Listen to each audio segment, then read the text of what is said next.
Hello guys, अस्सलाम वालेकुम रहमतुल्लाह। और कैसे हैं आप लोग? उम्मीद है कि ठीक ठाक होंगे। Welcome back to my YouTube channel. This is your friend महबूब।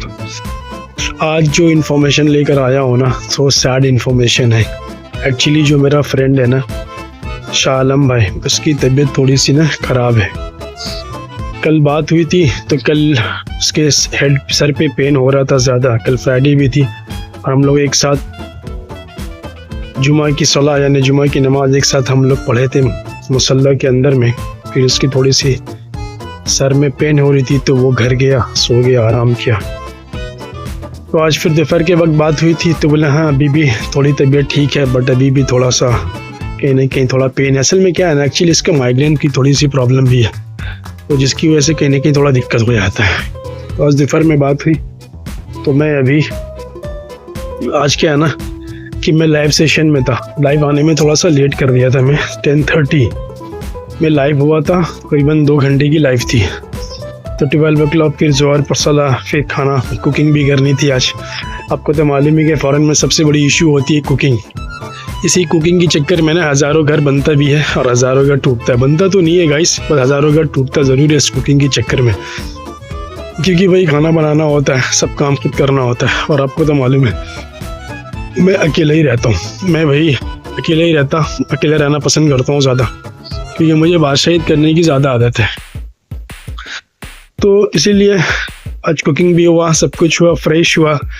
फिर असर पड़ा, मगरिब पढ़ूंगा अपने फ्रेंड के घर पे। तो मैं बस अभी अपने फ्रेंड से ही मिलने जा रहा हूँ, शाह आलम भाई से। घर पे जाऊँगा, मुलाकात करूँगा, देखता हूँ क्या है, कैसी तबीयत है, नहीं है, थोड़ा बैठूँगा। तो भाई मैं आपको वैसे भी सब इन्फॉर्मेशन देता ही हूँ, कोरिया से रिलेटेड हर एक इन्फॉर्मेशन देता हूँ। तो मैं सोचा कि जब आप मेरे फैमिली में शामिल हो ही गए हैं तो इसका भी इन्फॉर्मेशन देता हूँ मैं आपको कि भाई फ़ॉरेन में तबीयत ख़राब भी होती है।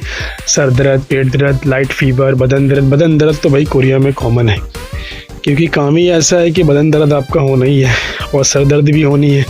और दूसरी चीज़ क्या है ना कि ठंडी भी चल रही है ना भाई, विंटर भी तो बम्पाट है, ठंडी भी ज़बरदस्त चल रहा है। तो जिसकी वजह से कहीं ना कहीं थोड़ी सी तबीयत में ऊपर नीचे होती ही रहती है यहाँ पे। और फ़ॉरेन में एक्चुअली कहीं भी रहो आप, कहीं ना कहीं कुछ ना कुछ होते ही रहेगा, आपका चलते ही रहेगा। तो ये है। तो इसमें क्या है ना कि जो गुड फ्रेंड हैं, अच्छे लोग हैं, जिससे आपकी दोस्ती अच्छी होती है, टच अच्छा होता है, तो इन लोगों की खैर खैरियत भी लेना ज़रूरी होती है। इसकी तबीयत वगैरह पूछना भी ज़रूरी होता है। ये होना भी चाहिए एज ए इंसानियत, ह्यूमन बीइंग।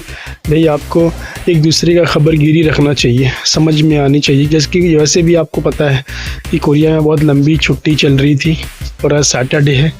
बस और 2 दिन बर्दाश्त कीजिए, सैटरडे और संडे। इसके बाद आज मैं देखा हूँ बाहर में बहुत सारी जो शॉप थी ना बंद पड़ी, वो शॉप खुली है। और कोरियन भी कहीं ना कहीं लास्ट 7, 8 to 9 डेज से कहीं के घर में बैठकर घूम कर मेरे ख्याल से परेशान हो गए होंगे, क्योंकि भाई ये कौम ऐसी है ना, बैठने वाली नहीं है। ये आराम से बैठ के रोटी और बोटी और छोटी खाने वाला नहीं है। ये मेहनती कौम है, मेहनत करना ये पसंद करते हैं और मेहनत करना इनको बहुत ज़्यादा अच्छा लगता है, क्योंकि ये बैठकर आराम तलब लोग नहीं जैसे हमारे यहाँ होते हैं। ये हर उम्र में 60 ईयर्स, अबव 60, 70 ईयर्स, 80 ईयर्स की जो ओल्ड लोग हैं ना, वो भी यहाँ पे काम करते हैं एज ए मेल और फीमेल, डजेंट मैटर। इसमें कोई फ़र्क नहीं समझते इन लोग, सभी लोग काम करते हैं और काम को ही ज़्यादा ये प्रायोरिटी देते हैं।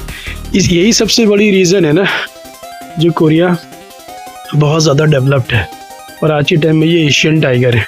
ये वजह है कि इसके डेवलपमेंट है यहाँ के लोगों की वजह से, क्योंकि लोग यहाँ कभी रेस्ट ही नहीं करते। 60 ईयर्स हो जाए, 70 ईयर्स हो जाए, 80 ईयर्स हो जाए, फिर भी ये काम करते हैं और काम करना ये पसंद करते हैं। हमारे यहाँ तो ठीक उल्टा है भाई, थोड़ा सा 55, 60 बार थोड़ी सी शुगर हो गई, उसके बाद तो भाई वो बेड पकड़ लेते हैं, बेड से उठना ही नहीं चाहते। लगता है कि उनको बहुत बड़ा मसला हो गया। हालांकि ऐसा नहीं होनी चाहिए, हमेशा खुद को एक मोशन में रखनी चाहिए, हमेशा खुद को एक मोशन में रखो भाई अपने आप को।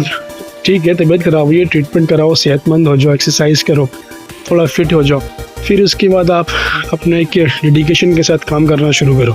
इससे क्या है ना, सेहत भी अच्छी रहेगी, प्लानिंग भी मजबूत रहेगा, माइंड सेटअप भी अच्छा रहेगा और उसी के साथ साथ रोकड़ा भी आएगा। सबसे बड़ी इशू तो रोकड़ा की है और जितना भी मसला है ना, सब रोकड़ा की वजह से ही है।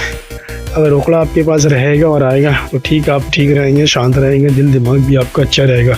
जहाँ पे रोकड़ा में मसला आया ना, फिर कहीं ना कहीं भाई ऊंच नीच होना शुरू हो जाता है। तो इस वीडियो में एक अहम इन्फॉर्मेशन ये थी ना कि कोरियन पीपल जो है ना किसी भी उम्र में ठहरते नहीं है भाई। 60 ईयर हो जाए, 70 ईयर्स हो जाए, 80 ईयर्स हो जाए, डजेंट मैटर, वो काम करते ही रहते हैं और काम को ही ज़्यादा प्रायोरिटी देते हैं। ये सबसे अच्छी चीज़ है इनकी। हमारे यहाँ ऐसा नहीं होता है। हमारे यहाँ 60-70 में वो बिस्तर पकड़ लेते हैं, बट कोरियन ऐसे नहीं होते। मैं आपको दिखाऊंगा कई फैक्ट्रीज़ में जो ओल्ड पीपल हैं, 70 ईयर्स के हैं। हाँ, 70 ईयर्स 80 ईयर्स तो भाई यंग ही है, जवानी है। गाड़ी चलाते यूँ रफ्तार में ना कि अपने यहाँ का जो यंग लड़का जिस अंदाज में नहीं चला सकता ना, उस अंदाज में चलाते हैं। मतलब कितनी, कहने का मतलब कि रफ नहीं, फास्ट, काम को तेज़ी में करना, फटाफट करना, स्मूथली तरीके से काम को फिनिश कर देना। हर लोगों के अंदर में ये क्वालिटी नहीं होती जो इन लोगों के अंदर में। यही वजह है, सबसे बड़ी वजह है जो कोरिया इतना डेवलप्ड हुआ और इतनी ज़्यादा तरक्की याफ्ता कंट्री हुआ। नहीं तो भाई जहाँ, जैसे फॉर एग्जांपल आप चाइना को देख लो ना, चाइना इतना डेवलप क्यों है? चाइना में फैक्ट्रीज़ है, मशीनरीज़ है और स्किल्डफुल लेबर्स भी है, नॉन स्किल्ड भी है, मगर एक फोकस होता है उनका काम के ऊपर में। वहाँ पे कोई एज लेकर कोई मैटर नहीं है। सेम लाइक दैट कोरिया में भी ना एज लेकर कोई मैटर नहीं है। एज आपका क्या है, बस आपको ये काम कर सकते हैं, ये काम आपको आती है कि आप इसको फिनिश कर सकते हैं सही टाइम पे, बस आप आ जाइए, कर लीजिए, रोकड़ा ले लीजिए। ये है इनकी असल इंटेंशन। हमारे यहाँ एज वाइज में कोई मैटर नहीं है, बट हाँ ये इन लोगों की एक अच्छी चीज़ क्या है ना, आपसे हमेशा ये उम्र पूछेंगे। उम्र जैसे मैं सारे यो उम्र क्या है तुम्हारा, हाउ ओल्ड आर यू, ये पूछते हैं। ये इनकी फितरत में शामिल है।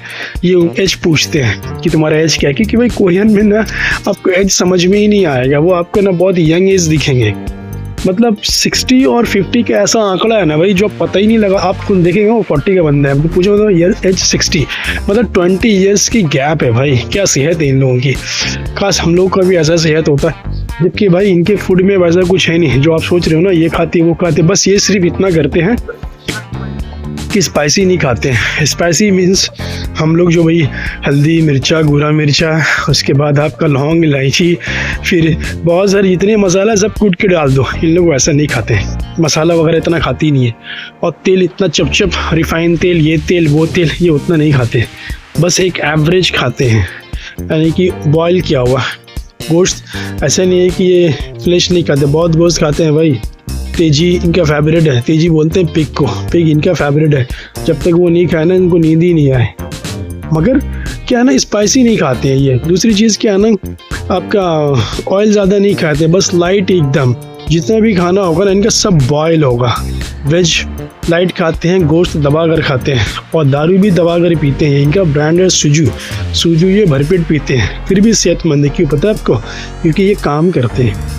ये सुबह उठ जाते हैं भाई। यहाँ पर सुबह उठने के बाद 8 बजे से यहाँ पे काम शुरू हो जाती है। ये काम पे फोकस देते हैं। उसी के साथ साथ बहुत जगहों पर ना गवर्नमेंट की तरफ से मशीन लगा हुआ है एक्सरसाइज करने के लिए। ये जाकर फिर वहाँ पे एक्सरसाइज भी करते हैं नॉर्मल, थोड़ी सी हेल्थ बनाने रखने के लिए। फिर खान पीन इनका अच्छा होता है, जिसकी वजह से बीमारी भी नहीं है भाई यहाँ पे। बस एक ही बीमारी है, मैंने जो रियलाइज़ किया है, शादी बहुत कम है। शादी है भी तो डिवोर्स ही है। फिर उसके बाद फैमिली प्लानिंग कुछ भी नहीं है, 0/0 है। तो भाई आज की यही इन्फॉर्मेशन है कि कोरियन इतना यंग क्यों दिखते हैं, क्या वजह होती है इनको यंग दिखने का। फिर मैं मिलता हूँ आपसे बहुत जल्द एक नेक्स्ट वीडियो में न्यू इन्फॉर्मेशन के साथ। जब तक अपना खुद का ख्याल रखिए, ध्यान रखिए। टेक केयर, बाय बाय, अल्लाह हाफिज़।